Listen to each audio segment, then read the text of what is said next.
para mí no es un tema muy lindo para patología, pero está en la currícula, así que hay que darlo. Y las enfermedades infecciosas son una causa de muerte importante en todo el mundo, sobre todo en los países subdesarrollados. Son enfermedades que se producen en personas de edad avanzada, en personas que están inmunodeprimidas, y sobre todo en los países en vía de desarrollo como el nuestro, por ejemplo, son causa de muerte en los niños, lamentablemente. De hecho, 6 de cada 10 infecciones, enfermedades infecciosas, terminan en muerte. Pero, ¿cómo? No se escucha y hay más lugar adelante porque mirá que yo hablo alto, Bueno, voy a hablar un poquito más alto.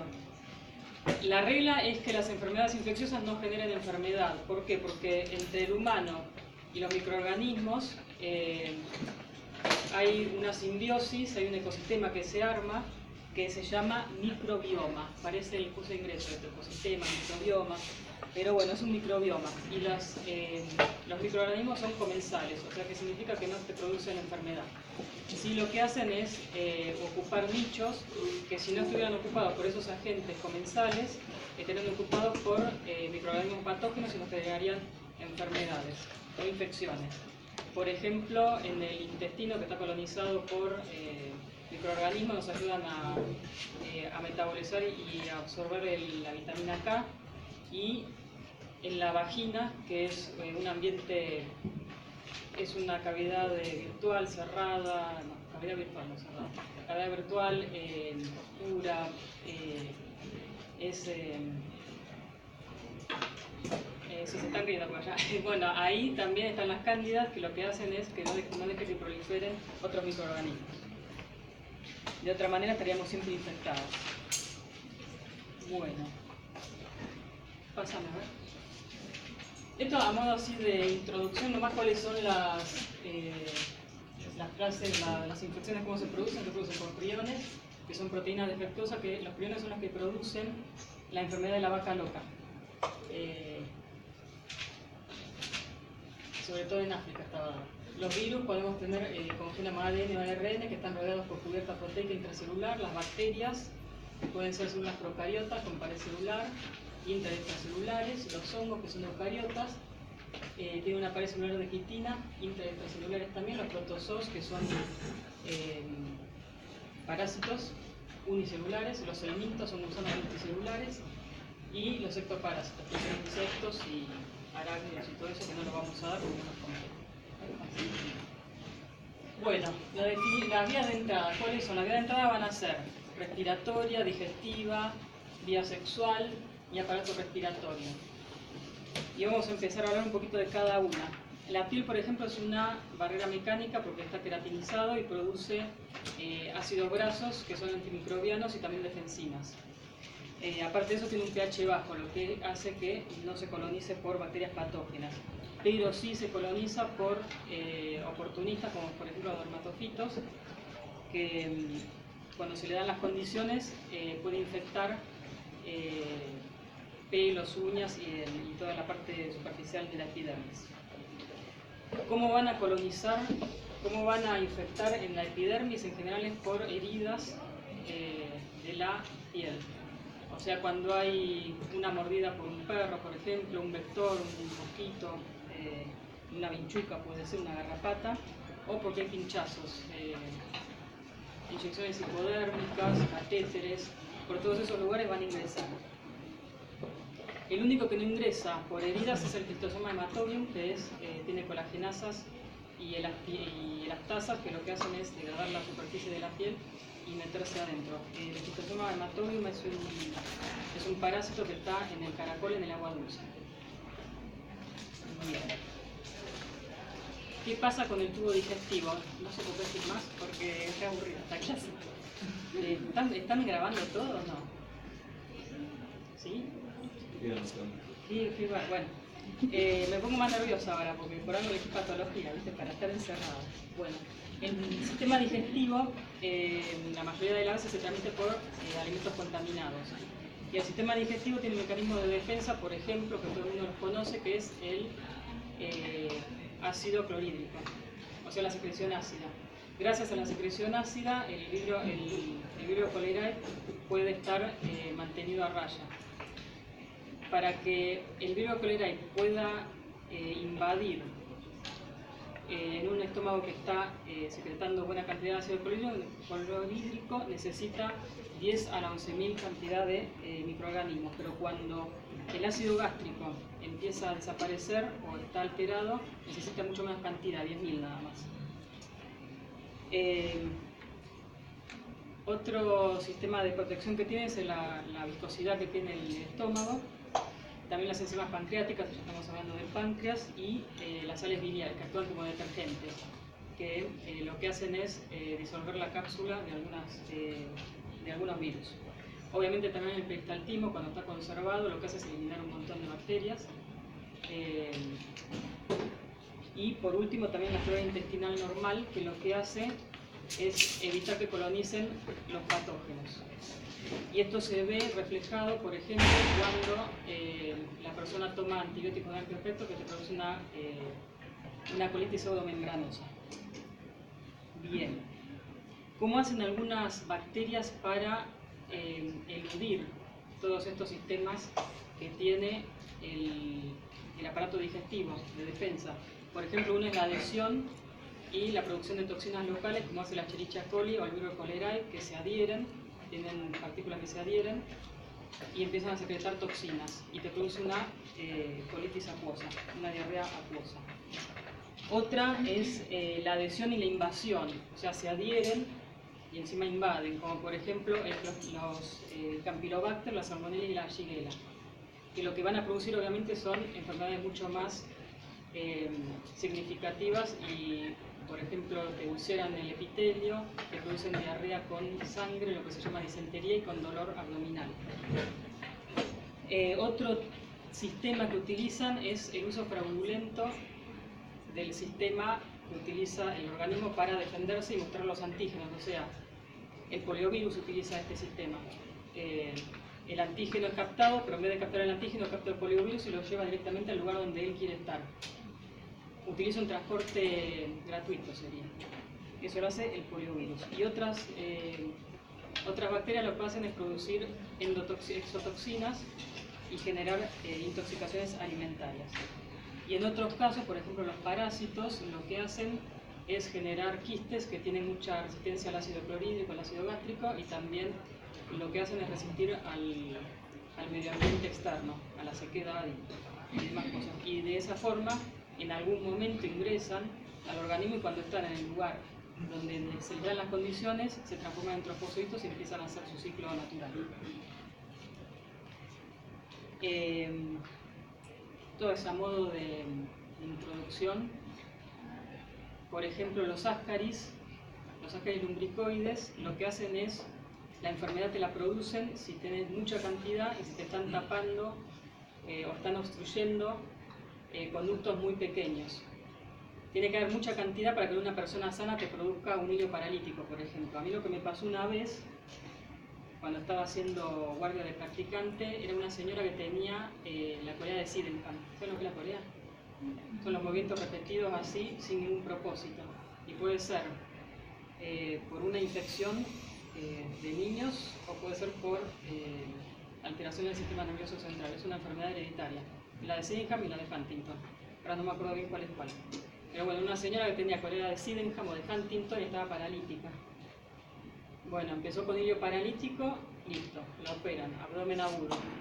Y cuando la abren, tenía una bola en el intestino, se lo estaba moviendo el intestino así, la abren y tenía una bola de ascaris lumbricoides. Eso sucede en las personas, y la señora estaba paralítica, y cuando la persona no puede caminar y todo eso, el peristaltismo disminuye. Pero la gente que está sana y está en movimiento, en general más que un dolor estomacal no le produce.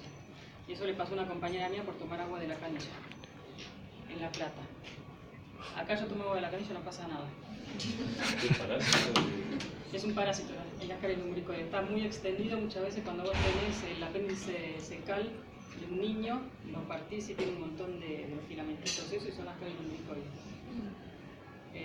Acá el agua está buena, así que no tengan cuidado. Allá en La Plata hay que tener cuidado porque mi compañera tomó agua, empezó con diarrea, dolor de estómago, todo ascaris lumbricoides. Bueno, a ver con qué seguimos. Y el aparato digestivo, aparato respiratorio. Bueno, el aparato respiratorio, obviamente por inhalación de polvo, de aerosoles, una persona que tosió. La infección se va a dar, esto está bueno, es inversamente proporcional al tamaño de la partícula infectiva, o de la noxa sería. O sea, cuanto más grande la noxa, menos recorrido tiene. Cuanto más chiquita la noxa, más profundo llega. Entonces las partículas que son grandes quedan en la cavidad orofaringia, se degluten y se van por el sistema digestivo. Y las que son más chicas pasan al alveolo y ahí actúan los macrófagos alveolares y bueno, y los fagocitan y todo eso. Pero ¿qué pasa? Hay algunos virus que eluden esos sistemas que tiene el pulmón. Por ejemplo, el virus de la gripe, que lo que va a hacer es secretar algunas endotoxinas, entonces lo que hace la célula lo endocita y se lo lleva adentro. Y una vez que está donde necesita estar, ahí empieza a producir la enfermedad. Y lo que es peor es que después se sobreinfecta. Una vez que ya hizo el daño celular, hizo el daño tisular, se sobreinfecta con bacterias. Eso es lo más peligroso, porque el virus en general en una semana se va. ¿Ese llega hasta el alveolo? Sí, porque es un virus, pasa nada. Bien, después hay toxinas que facilitan la infección, por ejemplo la Haemophilus influenzae y la Bordetella pertussis, que ya lo van a estudiar con un poco más de detalle. Si me estoy olvidando algo. Bueno. Tracto urogenital. Bueno, el tracto urogenital, la orina es estéril y el mecanismo de defensa que tiene este tracto urogenital es la micción continua. Pero hay microorganismos como el Vibrio cholerae y la Escherichia coli que se unen al epitelio y te producen infección. Y sobre todo es importante el hecho del tamaño de la uretra. Del largo de la uretra sería. Las mujeres tienen una uretra más corta, los varones tienen una uretra más larga. Un poco tarde. Y después en la vagina, no quiero ser mala. Bueno, después en la vagina también tenemos los lactobacillus, que lo que hacen es fermentar la glucosa y disminuir el pH. Aumenta el ácido láctico, disminuye el pH. Y al estar en un medio ácido, los microorganismos dejan de proliferar. Si no fuera por los lactobacillus estaríamos siempre infectadas. Y de hecho cuando se toma anticonceptivos que hay como un cambio en el pH, después de mucho tiempo, muchas veces empieza a proliferar la cándida. ¿Cómo entran en el sistema urogenital? ¿Qué cosa? Digo, los microorganismos. Así, cada uno tiene su mecanismo, yo estoy hablando así en general. Después, cuando tengan microbiología, van a ver cada uno y van a tener que saberse el ciclo, cómo entran, yo esto lo estoy diciendo en general. Pero se adhieren al epitelio y ahí empiezan a proliferar y se van para arriba. Ah, está. Sí, para arriba o para adentro, está bien.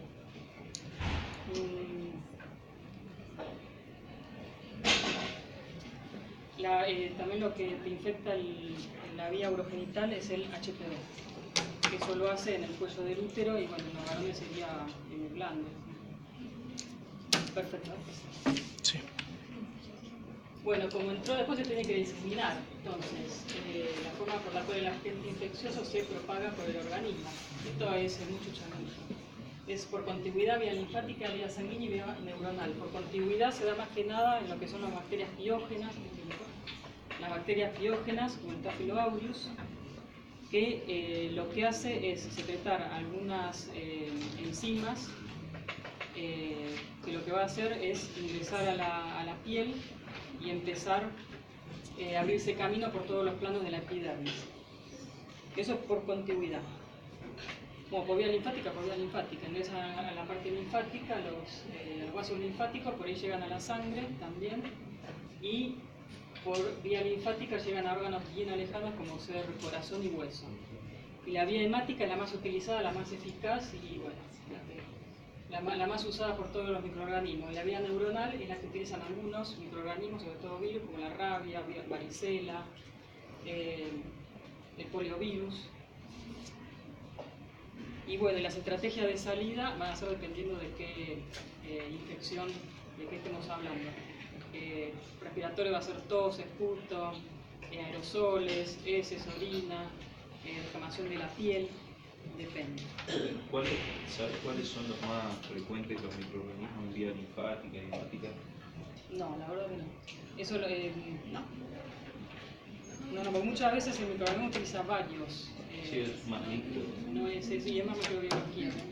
Yo más de lo que dice el Robin, no, la verdad que no. Bueno, esto como ítems nomás. Los microbios cómo evaden el sistema inmune. Así se los voy a dar como ítems. No sé si es importante o no, la verdad. Pero sería la variación antigénica, la variación genética, sobre todo en los virus, y esto se ve en el virus de la gripe.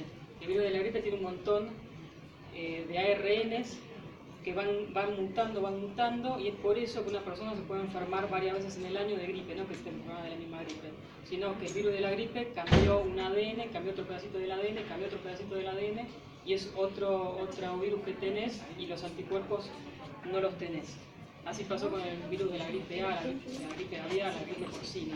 O vas generando distintos. Van generando diferentes antígenos que el cuerpo no te reconoce, entonces es una enfermedad nueva para el cuerpo. De hecho, me parece que en la gripe aviar, la porcina, había un rango etario de personas, que eran unos 50, 60 años, que no se enfermaron porque había dado toda la vuelta los cambios del ADN, y las personas no tenían anticuerpos contra ese virus, contra esa gripe. O la otra es la resistencia a péptidos antimicrobianos, por ejemplo la Shigella, la Candida, el Staphylococcus aureus, que se lo da la cápsula. La resistencia a la fagocitosis, que también se lo da la cápsula, y algunas proteínas que tienen también en la cápsula. Y el bloqueo de la apoptosis. Y una que es interesante es la latencia, cuando los microorganismos se quedan latentes y quietos, esperando con su genoma adentro de la célula hasta que se le den las condiciones propicias. O sea que pasa desapercibida. Eso lo hacen los virus en general. Bueno, otros tipos de inflamaciones que te van a producir la infección por los microorganismos, pero esto lo estuvimos dando en todo lo que va del año. O sea, son 2 semanas recién, pero no importa, 3. Sería la infección supurativa o purulenta, que lo estuvimos dando. Las infecciones mononucleares o granulomatosas, o sea, la inflamación crónica. Y una que está buena, que es la reacción citopática, citoproliferativa, que es la que te va a producir proliferación de la epidermis, por ejemplo, en el virus del papiloma humano. Las verrugas, que te produce acantosis e hiperplasia de la epidermis. Eso es un mecanismo de infección. Y algunos de esos HPV son de alto riesgo y te van a producir un cáncer de cuello de útero. También te pueden producir necrosis tisular y inflamación crónica y cicatrización. Bueno, pasemos. Hoy acá empezamos con cada entidad en particular. Las infecciones virales, bueno, están producidas por virus, y pueden ser transitorias, son por ejemplo la gripe, que suceden cuando la respuesta inmunitaria de la persona, del huésped, es efectiva y elimina el virus por completo. Esas son las transitorias.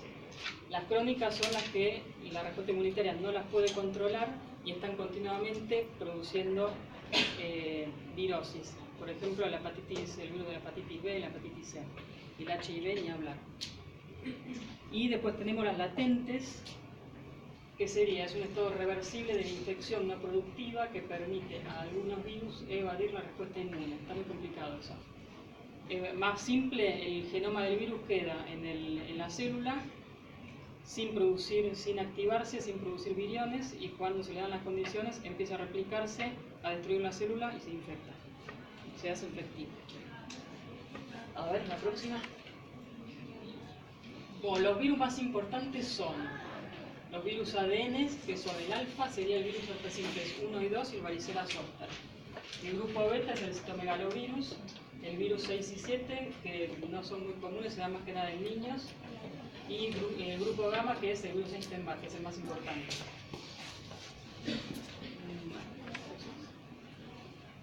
Bueno, virus herpes simple 1 y 2 varían serológicamente, pero genéticamente están relacionados, producen una infección que es parecida, con recidivas, primero una primera infección y después una recidiva. Las vías de transmisión es contacto estrecho. El virus herpes simple 1 se dice que es del ombligo hacia arriba, y el virus herpes simple 2 es del virus hacia abajo. del ombligo hacia abajo. Bien, y el contacto es por saliva o contacto sexual, el contagio.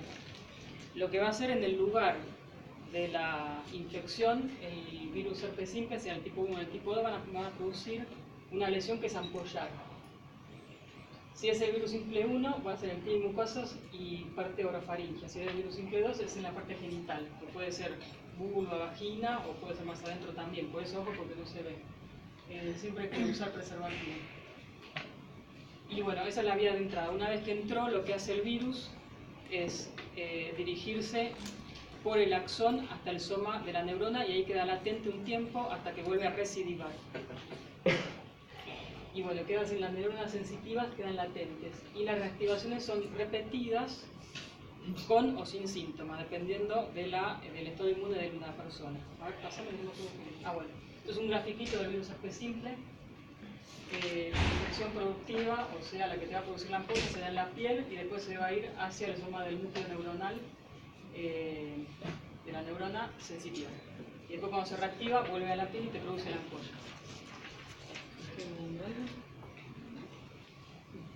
Bueno, el virus herpes simple en general es una porquería porque te queda latente y una vez que te infectaste lo te lo sacas más de encima. Igual que la varicela zoster, que por suerte ahora para la varicela, ahora no, hace rato ya hay vacuna y es importante que se vacunen todos los niños. Ahora vamos a la varicela porque si no me voy a ir por las ramas. Ahí está. El virus varicela zoster, virus herpes zoster. Perdón. Lo que va a producir es, a nivel citopático, es el efecto citopático viral, que son estas concreciones, que son proteínas que se producen cuando el virus se está reproduciendo, proteínas de la reproducción vírica, y se llaman cuerpos de Cowray tipo A. Son inclusiones nucleares bastante grandes. Y otra cosa que va a producir, a ver si pasará, es la ampolla, bueno, la ampolla subepidérmica, y lo que muchas veces hace, lo que hace en general, es que se van a unir todas las células y van a generar un sinsitio multinucleado. Lo que vas a ver en la piel son un montón de ampollitas, una al lado de la otra, que duelen un montón. Pican, arden, duelen. Y ahora vamos a hacer una foto para que los impacte y que se empiecen a cuidar. Si no se cuidan. Bueno, estas son las ampollas febriles, que se las llaman calentura porque se ve que cuando la gente se enoja, sale el herpes en la boca. Cuando están así, o cuando se rompen, que tienen líquidos, cuando son recontra contagiosas. Así que ahí es cuando no tenés que tomar mate con tu compañero de estudio porque te contagias. Muchas veces puede ser que ya estén infectados y que nunca hayan tenido los síntomas, porque tu sistema inmune no lo deja proliferar. Yo, por ejemplo, nunca tuve herpes. Y he tomado mate con mi compañera que tenían el herpes, todo, no me pasó nada. Así que se ve que soy bastante resistente. Estas son las ampollas febriles. En los niños lo que se va a ver son las microtomatitis herpética, que son un montón de ampollitas en la mucosa, en la lengua, son muy dolorosas y se llaman nenes. Y la que me gusta esta, ¿vale? ¿Cómo se llama? Esta, gingivotomatitis herpética. Un día atendí un hombre, estaba sola en la guardia encima, y mi compañero estaba, no sé dónde estaba. Le dije, si querés que te atienda un varón, me vas a tener que esperar. Me dice, no. Me dice que tenía algo en el pene, qué sé yo. Digo, te tengo que mirar porque si no, no sé qué tenés. Y me mostró y tenía esto, pero peor. Eran todas ampollitas una al lado de la otra, que le picaba la rodilla. Es un dolor tipo neuropático. Y bueno, tenía un herpes grande en el rancho. Así que esto se evita con preservativo. Nada más. Creo que el señor no lo usó. Y lo que hay que hacer, aciclovir. Y el pobre señor había ido 5 días antes a una guardia, a la misma guardia, y le habían dado corticoides. O sea que el herpes hizo, explotó. Así que, no, eso fue alguna maldita, porque no podés darle, a no ser que haya sido, haya estado medio eritematoso a la zona y se haya confundido. Pero bueno, pobre señor. Bueno, y el herpes simple también lo que te puede producir, más fatal, es una encefalitis, que por suerte no es muy común, y una queratitis que te puede dejar ciego. Ya está, también eso. Por favor. Virus varicela zoster. Bueno, el virus varicela zoster. Es el que produce infección primaria en niños, la varicela. Y el contagio es por aerosoles. La vía de entrada es obviamente el epitelio respiratorio. Se viene hematógenamente. Acá te empiezo a contestar tus preguntas porque no me las hago. Así no me salen todas. Y la latencia obviamente es en neuronas, como el virus del herpes simple, pero la latencia se va a dar en los ganglios dorsales sensoriales de la espalda, de la columna sería. Bueno, y la reactivación se da en personas adultas, grandes, en ancianos más que nada, y es propia también de inmunodeprimidos, y se va a dar en todo el dermatoma de donde se recidivó, donde se activó de vuelta. Ya pasamos el número. Bueno, la varicela zoster lo que va a hacer son ampollas intraepidérmicas, y muchas veces lo que vamos a ver son inclusiones intranucleares en la base de la ampolla, porque hacen un efecto citopático viral. Casi todos los virus hacen efecto citopático viral. El HPV también, haciendo poliocitos y todo eso. Pero a medida que vayan viendo cada uno, se lo van a ir acordando. No hace falta que lo recuerden nada. A ver, pasa.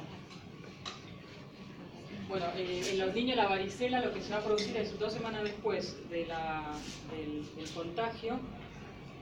Van a venir oleadas de viremias, y lo que van a producir son estas ampollas que empiezan como mácula, ampolla y costra. Mácula, ampolla, se rompe la ampolla, deja una costra. Y como es en oleadas, cada vez que el chico hace una fiebre, que creo que cada 6 horas, si mal no recuerdo, vas a encontrar en el cuerpo del niño máculas, pápulas, vesículas y costra, o sea que se le llama en cielo estrellado. Esto es característico de la varicela. La otra es el virus varicela zoster, que es cuando se reactiva después de mucho tiempo de latencia, y en general se da en personas adultas, ya lo dije, y te toman un dermatoma. Ahí están siguiendo todo el dermatoma del ganglio afectado. Y bueno, el dolor es urente, neuropático, es un dolor horrible. Pasemos al otro. Y con este terminamos con los virus, parece.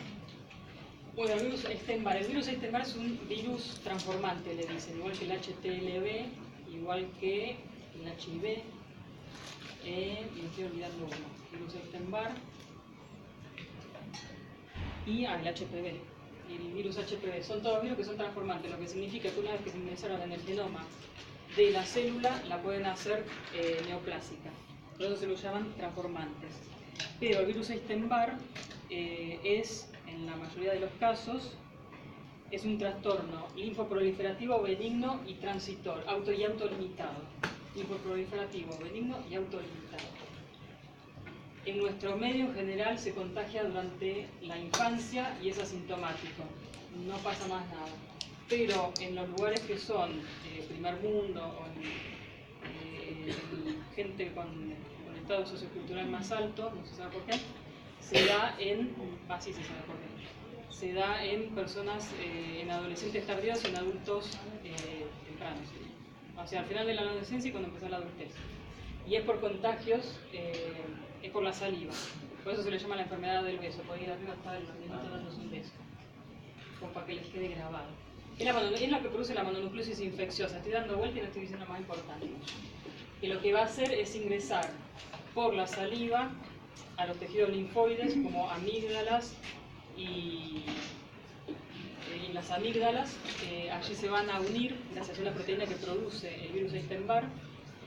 Y ahí van a quedar en estado latente, en la mayoría de los casos quedan en estado latente. Lo otro que pueden hacer es infectar la célula, reproducirse, lisar la célula y empezar a diseminar. Lo más común es que queden en estado latente y después sigan sigan infectando otros linfocitos B. A ver, pasa, a ver si Profe, no entiendo, ¿es asintomático hasta cuándo? No, cuando se contagian de niños, Sí. que en general es en los países subdesarrollados, será porque hay menores condiciones de limpieza y de higiene, se da en los niños, y ahí es asintomático. En los adolescentes tardíos o adultos jóvenes, ahí es sintomático y ahí es donde hay que tener cuidado porque queda todos los síntomas, pero voy a pasar a Lo podés detallar. tener desde, no sé, los 4 años hasta 16. No, una vez que te infectó te queda con vos. Ajá, pero ¿tenés síntomas recién a los 16? No, si te lo contagia de chico no tenés nunca síntomas. nunca. No, es asintomático totalmente. Si te lo contagias de grande, es la famosa mononucleosis infecciosa, que es la enfermedad del beso. Y yo no sé ustedes qué edad tienen. ¿Ustedes la conocen a la Chiche Dualde? Que eres la mujer de Dualde, que fue un gobernante nuestro, que cuando se armó el quilombo del 2000, él fue el que, bueno, agarró la batuta y se quedó como presidente como un año más o menos. Dualde, ¿no conocen a Dualde? Sos Dualde. Charly García se peleaba todo el tiempo con Dualde. Y claro, exactamente, Dualde. Bueno, la Chiche Dualde, yo me acuerdo que estaba, no sé en qué estaba de la facultad. Y la Chiche Dualde, que es la mujer, tenía la manzanera, no sé qué, se contagió o tenía mononucleosis infecciosa. Y yo dije, una tipa grande, ¿qué le habrá pasado? Le anduvo haciendo algo. O ella lo del marido. ¿Cómo te contagia mononucleosis infecciosa una persona grande? Esa medicina 2 más 2 es 4. En rasgos generales es en adolescencia tardía y adultez temprana. ¿Y qué síntomas produce en adolescencia tardía? Ahí vamos, porque si no siempre te me adelantas. Bueno, lo que hace es infectar los linfocitos de maduros. Lo que hace el virus Epstein-Barr es producir unas proteínas que son las ERNA1 y ERNA2 y una que es homóloga a la interleuquina 1. Las proteínas ERNA1 y ERNA2 nosotros muchas veces lo usamos para buscar algún linfoma, porque tenemos una inmunohistoquímica que va a buscar esos anticuerpos, esas proteínas, porque están ingresadas en el núcleo de la célula, están ingresadas en el linfocito B. Y gracias a esas proteínas ERNA1, ERNA2 y el homólogo a la interleuquina 1, lo que hace es producir antígenos y anticuerpos, más que nada, que van a ir dirigidos contra el eritrocito ovino. Y ese eritrocito ovino es el que después se usa para la serología, para detectarlo serológicamente. Y también produce anticuerpos contra plaquetas. Entonces, en el virus Epstein-Barr, ahí empezamos con un síntoma que produce trombocitopenia transitoria. Bueno, la inmunidad que actúa en el virus Epstein-Barr, en la infección por mononucleosis, son los linfocitos T. Y los linfocitos T, al activarse, y los natural killers, son los CD8 y los natural killers, se activan y empiezan a producir un montón de sustancias y van a quedar con una morfología muy típica que se ve en sangre periférica, que lo ven los hematólogos, nosotros no, a ver, pasemos que son los linfocitos de la mononucleosis infecciosa, que son estos, con un citoplasma amplio, con mucha vacuola y un núcleo bastante grande y hendido. Muchas veces la linfocitosis es casi absoluta y ves estos tipos de linfocitos. ¿Qué hace el virus Epstein-Barr? Los síntomas. Cuando se contagian, con el virus Epstein-Barr lo contagias de adolescente, te va a producir un montón de síntomas. A ver, pasar, así que un gusto, que son, obviamente, dolor de garganta, porque te va a producir una faringoamigdalitis, a nivel central, fatiga, malestar, dolor de cabeza, disminución del apetito. Sistémicos pueden ser fiebre, chucho de frío. Lo que es importante en el hígado, te va a producir una hiperemia, porque lo que se están desarrollando, el sistema inmune que está proliferando son los linfocitos T y la pulpa blanca. Entonces el vaso está hiperémico y está muy frágil. Hasta un traumatismo mínimo te lo puede romper. Entonces los chicos que tienen mononucleosis infecciosa le dan reposo absoluto por un mes aproximadamente. Y encima después que se te fue la infección, como las 4 o 6 semanas, porque dura bastante, quedas con un cansancio residual y es bastante penoso. Bueno, el fotofobia te da en el ojo. ¿Alguna cosa que me olvidé de virus Epstein-Barr? Sí, en África, por ejemplo, que los chicos se contagian durante la infancia, si los chicos tienen una translocación 8-14, que se da en el gen NIC, eso sí es importante lo que estoy diciendo, y encima tienen una infección por mononucleosis infecciosa, es muy probable que desarrollen el linfoma Burkitt o linfomas B de alto grado. O sea que se tienen que dar varias condiciones: infección por virus Epstein-Barr, y que tengan la translocación 814 en el gen MYC. El gen MYC se busca por biología molecular. Es para lo único que se va a usar biología molecular en nuestros medios, para ir a buscar el gen o la translocación. ¿Cómo se llaman las gránulas, profe? ¿Qué cosa? Las gránulas que dijo.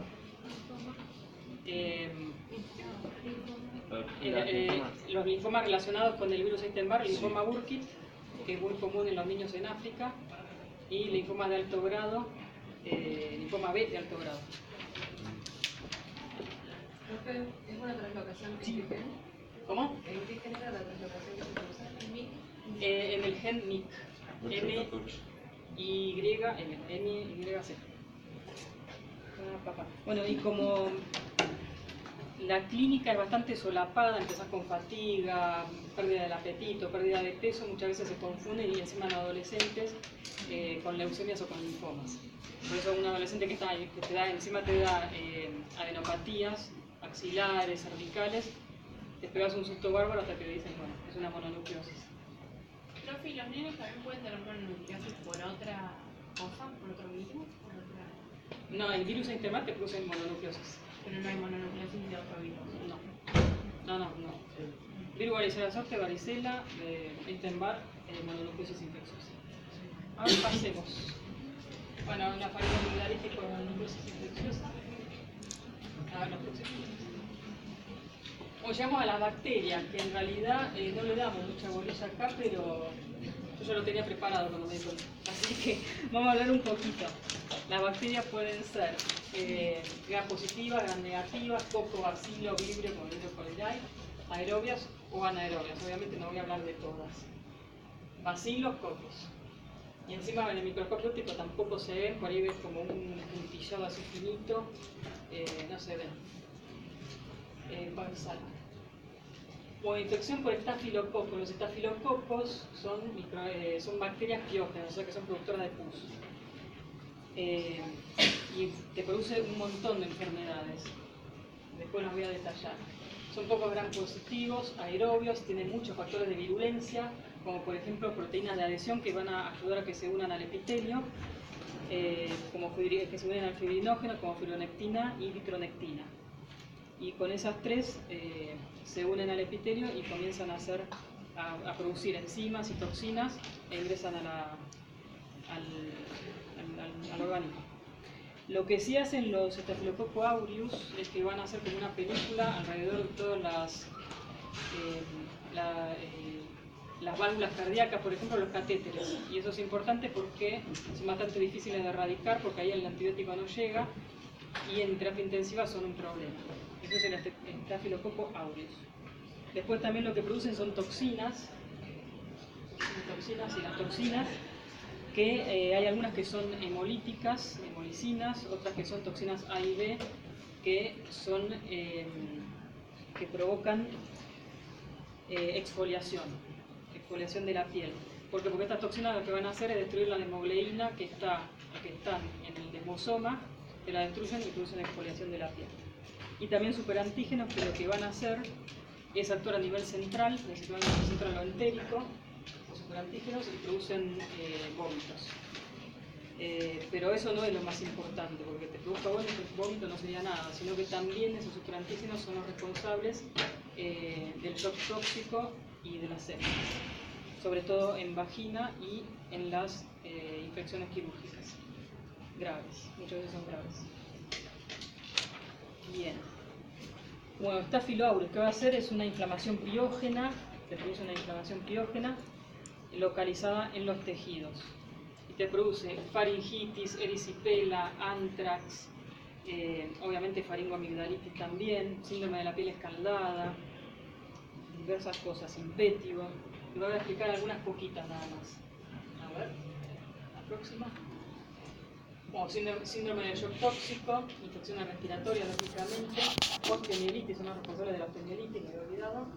Las infecciones cutáneas, que produce abscesos, porúnculos, carbunco, impétigo, que infecta heridas, intoxicaciones alimentarias, sobre todo en las cremas, y endocarditis. Y ahora vamos a explicar unas poquitas. A ver, pasa. El forúnculo es la infección por el Staphylococcus aureus de un solo folículo piloso, a diferencia del anthrax. y es más o menos superficial. El anthrax es un poco más profundo y cuando sale resuma por un montón de lugares, parece un colador. Y se da en el cuello y en la espalda, ese es el anthrax. Y los forúnculos empiezan a producir un absceso y cuando salen a la superficie se rompe y ahí drenan y se terminó. En general son recidivantes los forúnculos. Bueno, también producen hidradenitis, inflamación de las glándulas de las axilas. Pásame. El síndrome de la piel escalada que se da en niñitos, que antes neonatos o bebés que están infectados por el Streptococcus aureus en la nasofaringe, y lo que te va a producir son ampollas que se rompen a nivel de la capa granulosa y parecen grandes quemados, y encima el chico después se puede sobreinfectar. Ese es el síndrome de la piel escalada o síndrome de Ritter. Y el otro que produce es el linfético, que también lo produce el estafilococo, pero el estreptococo, perdón, son lesiones un poco más superficiales, son ampollas superficiales, que cuando se rompan dejan una costra con un líquido ceroso, que lo llama costra mielicérica. Y se da en adultos con algunas alteraciones de la inmunidad y en niños sanos. Y es muy contagioso, el linfético. Y se da en la parte orofaringe y en la cara, y en los dedos. En la yómita también.